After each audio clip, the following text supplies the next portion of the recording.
stood at the steps of the front of this building, and you said that you have agreed with the President of Italy to withdraw all cases against the farms in Italy, and Italy was also going to withdraw all cases against the government of Kenya. Correct. So I'm asking the question because initially there were several people that had been presented before court. Some of them, I think even the current central bank governor, Kamau.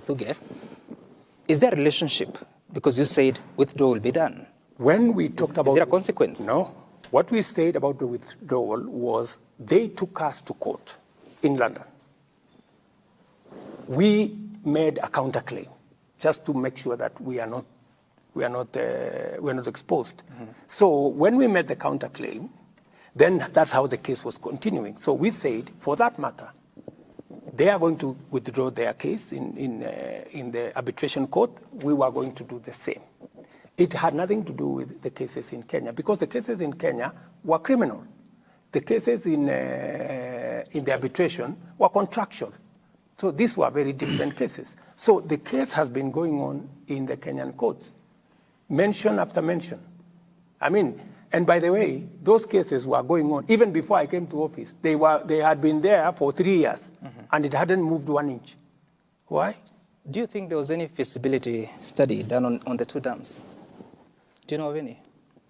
That is now for you to determine. No, I'm asking because, you. You have all the information because you know that there was supposed to be a feasibility study. You must be having the information. I don't have the information. You're the president of Kenya. What's their feasibility study? What I can tell you is that contract of Kimwaren and Aror was signed with other contracts, similar contracts, in the front of State House here, in the presence of the president then. I wasn't even there.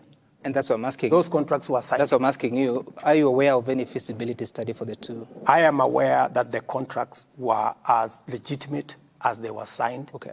They were signed before two heads of government at that point in time. So, and if there was any problem with them, it should have come out in court. The reason I'm asking that is because you then, I don't know, should I conclude that you don't have any information of any feasibility study? Because if there was none, then that is contrary to procurement laws. If you know that there was none... I'm asking, I don't know. No, if you don't know, why are you asking? I'm asking you. No, if you don't know, why are you making an assertion on something that you don't know? I've asked your question. What I can tell you is that, to the best of my knowledge, by the time contracts are progressed to a place where it is signed before a head of state, that those contracts should have met every condition. And your predecessor found there was no feasibility study. If he found out that there was no feasibility study, then he should have prosecuted the matter in the way it should have been. Which happened. People were taken to court.